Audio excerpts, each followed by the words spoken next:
The second book that I had was actually my first book that was actually assigned to me that I read that I really enjoyed. So I might have read a little bit of the books that were assigned to me, but most of them I just didn't remember or didn't finish a lot of them. And I just didn't care for anything. It was just a drag anytime I was assigned a book to read. That's partially why I didn't, because I was like, this is a waste of my time. It's a waste of my time. This is why it took me 6 years to get through college. The first one that I remembered that I just burned through was called The Lords of Discipline. Oh, yeah. Yeah. So I was assigned it my senior year. Miss Unruh was my teacher at Blue Valley Northwest. She retired a while back. Yeah. You told me about that. Yeah. You read it. I read it, yeah. Because you told me about that. Because I told you it was really good, yeah. And it was good. It was really good. Basically, what The Lords of Discipline is about is by Pat Conroy, and it's about I think he's a college-aged guy. He's just graduated high school, and he's going to the Citadel, which is a military school. I don't know where it is. I think it's in one of the Carolinas. I could be completely wrong. Somewhere in the east. Yeah, somewhere We're in in Kansas. East or Virginia. So east of Kansas. East. East of Kansas. That narrows it down a lot. It does narrow it down by half. It does. Yeah. So yeah, he goes to the Citadel, and basically what happens is he's a basketball player there. So he's on the basketball team. I think he might have gone on a scholarship, or maybe everyone's in a scholarship at a military school, aren't they? Isn't that how it works? I honestly have no idea. I don't remember. Anyways, he's a freshman, and the culture at the Citadel, It's super toxic. yeah, it's just very like ultimate hazing of the freshmen, which are called plebs. They're basically weeding out anyone who is not deemed in their eyes worthy to be there. Yeah. Well, just the hazing in general is supposed to weed out those who aren't good enough to make it through the program, just in general. Mm-hmm. They target specific people, though, that they don't like. Well, the big thing, I think it's his like junior or senior year, a like black kid comes to the school, and at that time it was like he was one of the first, and that was just ultra hazing towards him. And just because of like the racism, and even though like he probably could have made it easily, like if he wasn't black, because he was black, they were like hazing him extra hard because they're like, you were not getting through whatsoever. So it's more like that of him kind of navigating that, and just seeing the underbelly, I think, of that. The underbelly. And he discovers just a lot of corruption at the school through it. And it's a very, I feel like he also read. gets to make some decisions about like who he's going to be in that scenario. Yeah. So it's a very good book. You should try it. Yeah, you should definitely read it. Lords of Discipline. It's not, I mean, there are some hard things that happen in it. Yeah, it's definitely like, it's not like I'm trying to totally transparent in terms of, I'm sure military schools are a lot worse than. Yeah, I'm just thinking like difficulty, but some rough things happen to some kids in the school. Oh yeah. So like it's hazing, and it's like it's intense hazing. It's intense hazing. So it can like shake you up a little bit, but it's a very like. But I read it really fast. Yeah, I burned through that book. And usually with books that characters are going through some really hard things like that, I don't. So yeah, and even it was a very compelling read. I remember Miss Unruh. She knew that I was on the football team, and she knew that I didn't really.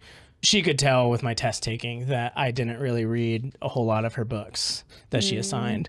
I'm not a great reader in terms of it's very hard for me to get through books, and I read very slow.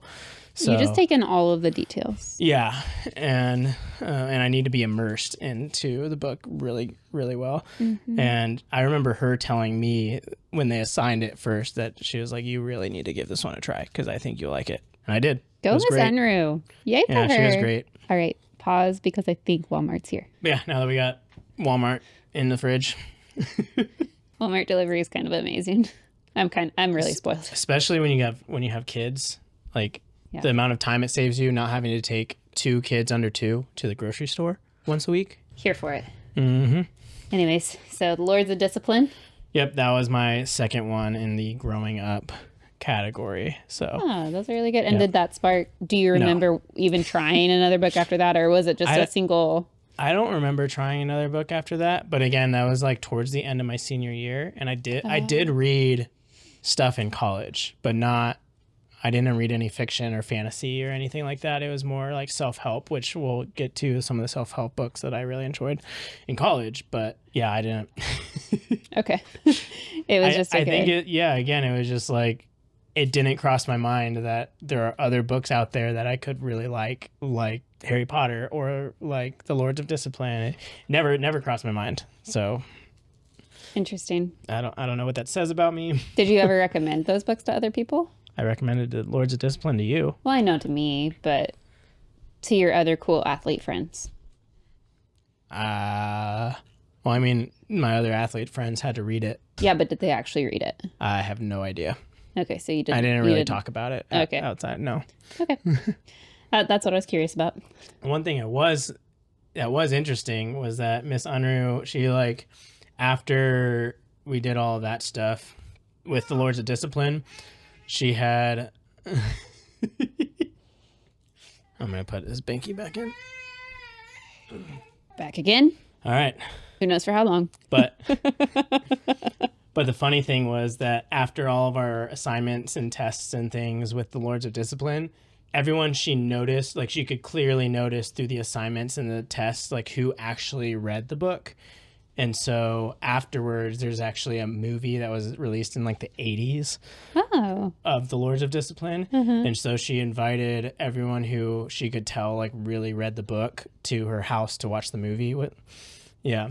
You were invited? And I was invited. Did you go? Yeah. And there was like 5 people. And so I was like, so I went and I was like, so this must be the norm of like how many people actually read the books at Tea and Science. Oh man. Was it kind of fun to watch it with people who actually read the book? Yeah, it was interesting. Did you guys talk about it at all? Yeah, afterwards we talked about like just the differences, and because they made like some pretty big changes in the movie. That's awesome. Yeah, Miss Unruh is great. It sounds like it. Way to go, English teachers out there.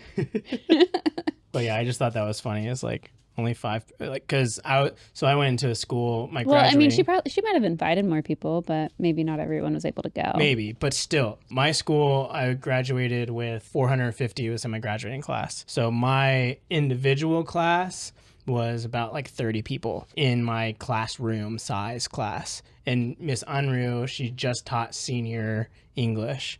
And so she had like 4 or 5 of those classes of seniors. Okay. And all of them read The Lords of Discipline. I don't know if she had like different nights for each class or if that was it from all 4 of her. That's like 120 kids. So. Wow. 5. Yeah, there's like awesome. 5 or 6. That's awesome. And you were one of them. One of the privileged few. Yeah, I was. And it was good, wasn't it? Yeah, it was pretty good. Yeah, and it stuck with you. Yep.